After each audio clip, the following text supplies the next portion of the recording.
I used Stoic power to transform my life, and this happened. I used to feel like I was constantly at war with my own mind. Does that sound familiar? Every little thing that went wrong felt like a total catastrophe.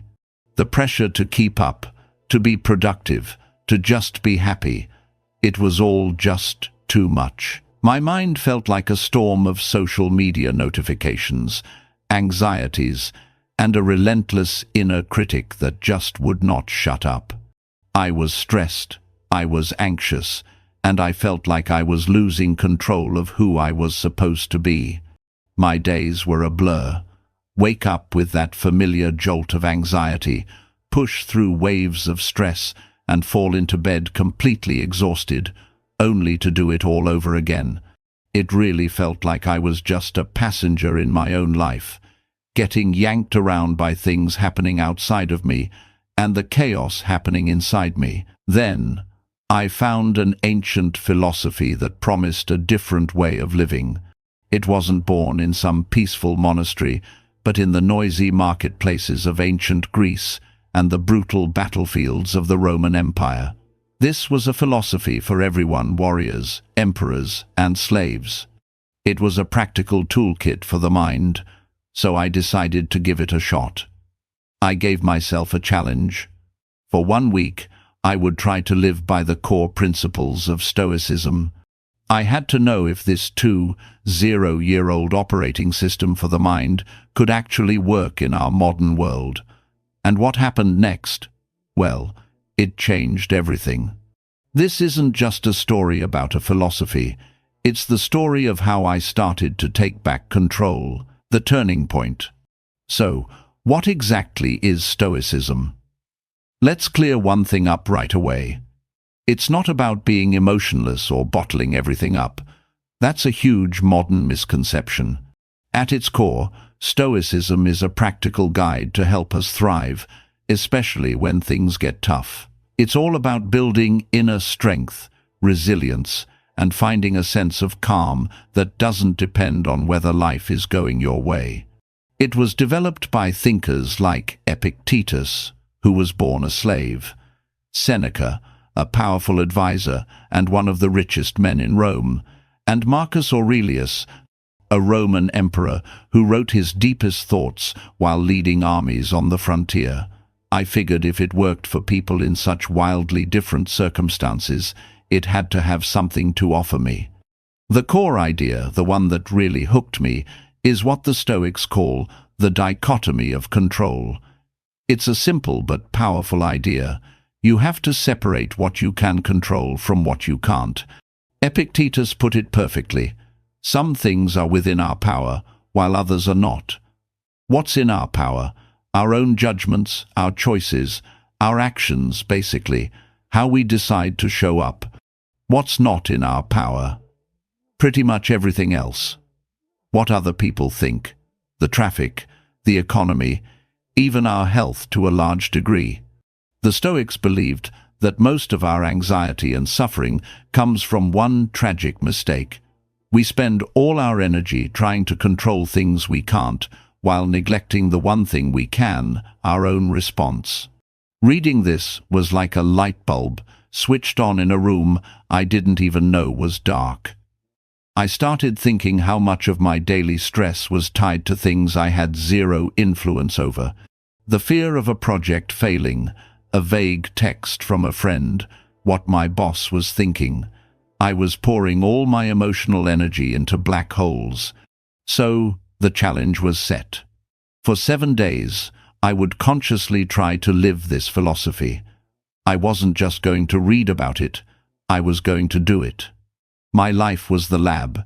I'd start my days with Stoic reflection, carry the ideas with me into every meeting and conversation, and end each day by reviewing how it went. This was my experiment, and my first real test came a lot sooner than I expected. The journey. Principle 1. The fortress of the mind, the dichotomy of control. Day 1. I woke up and felt that familiar knot of dread in my stomach about my email inbox. I had a huge project proposal due, and I was waiting on some critical data from a colleague. Let's call him Mark. And Mark was notoriously unreliable. Normally, my brain would immediately jump to the worst-case scenario. I'd be checking my email every 5 minutes, picturing my boss's disappointed face, and basically working myself into a state of paralyzed frustration. My entire day would be held hostage by Mark. But this was day 1 of Stoic week. As I felt that anxiety start to bubble up, I actually paused. I took a breath and asked myself that fundamental question: what here can I actually control, and what can't I? Mark's reliability, not in my control. When he would finally send the data, definitely not in my control. My boss's reaction, if things were late, also not in my control. So what was in my control? My own actions, my response, how I chose to handle the situation. As the Emperor Marcus Aurelius wrote, "You have power over your mind, not outside events. Realize this, and you will find strength." It was a revelation. Instead of letting my mind spiral, I focused all my energy on what I could do right then and there. I could draft the entire proposal and just leave placeholders for Mark's data. I could write a professional email to my boss explaining the situation and the steps I was taking. I could even tackle a smaller task to feel productive while I waited. And that's exactly what I did. I calmly wrote the email to my boss, not as a complaint, but as a simple status update. "I'm currently waiting for this data. In the meantime, I've completed these other parts to ensure we're ready to go as soon as it arrives." Then I got to work on the proposal itself. The feeling of taking back control was incredible. I was no longer a victim of my circumstances. I was calmly doing what I could with the reality of the situation. When Mark finally sent the data hours late, of course the old me would have been fuming, but the new, Stoic in training me just saw it as an external event. It wasn't good or bad, it just was. I plugged the data into the proposal I had already built and sent it off. An ordeal that would have normally ruined my day with stress and anger became a simple, manageable task. I had protected my own mind from the chaos outside. That evening, I realized something powerful. True control isn't about bending the world to your will. It's about mastering your own mind. The journey, Principle 2, rehearsing for trouble, Premeditatio Malorum. By day 3, I was feeling a new sense of calm. But a new storm was brewing on the horizon. A presentation to senior leadership at the end of the week. This was a high-stakes meeting, and public speaking was my kryptonite. Just thinking about it was enough to make my heart pound. My fear wasn't just about the presentation itself, but about everything that could go wrong. What if the projector dies? What if someone asks a question I can't answer? What if I just completely blank? This was the perfect chance to use one of the most powerful Stoic tools, Premeditatio Malorum, which basically means the premeditation of evils. The philosopher Seneca, a man who faced exile and even a death sentence, wrote that we often suffer more in our imagination than we ever do in reality. So this exercise isn't about being negative, it's about being prepared. It's like a mental fire drill. You build resilience by looking trouble in the eye before it ever shows up. So, on the morning of day 4, I sat down with a pen and paper.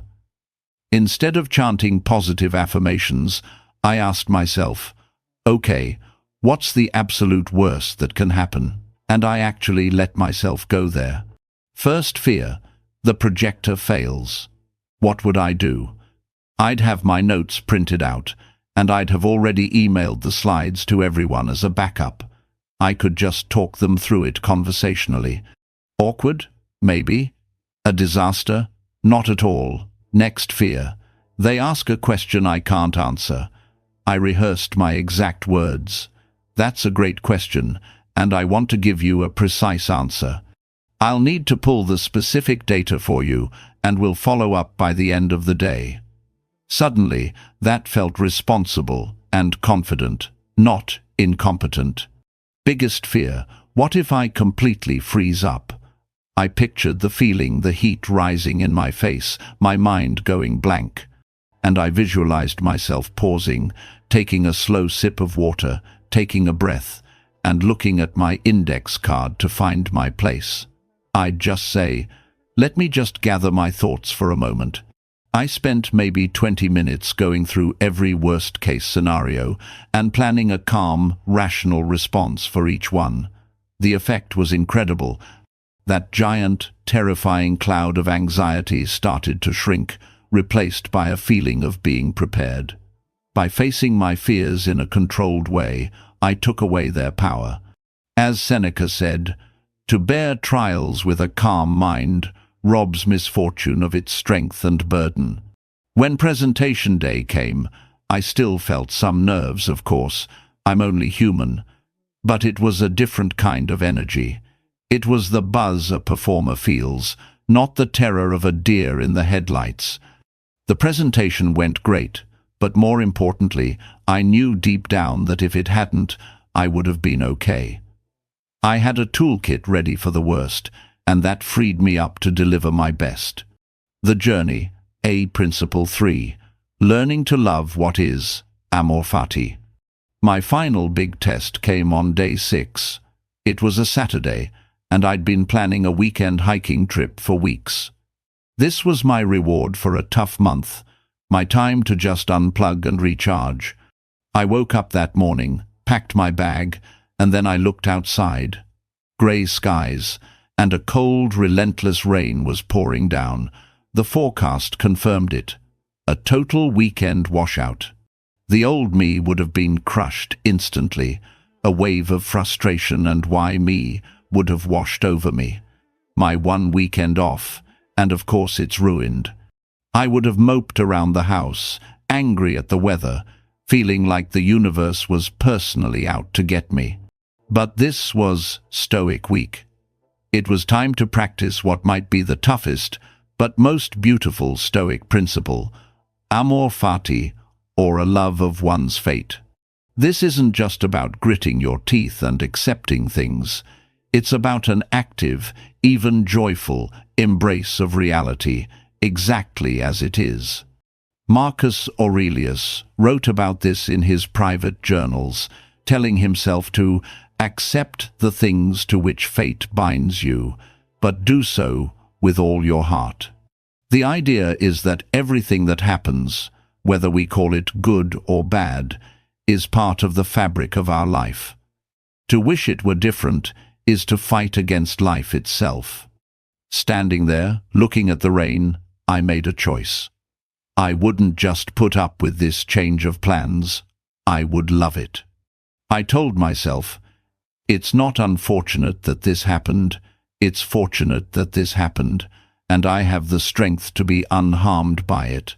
A little reframe I borrowed from Marcus. And that simple shift was like a key turning in a lock. The rain wasn't a personal attack anymore, it was just reality. And in that reality, there was a new opportunity. So, what did this new fate offer me? The cancelled hike gave me a whole unstructured day at home. That was a gift. I could finally start that stack of books I'd been meaning to read. I could deep clean my apartment, which always helps clear my head.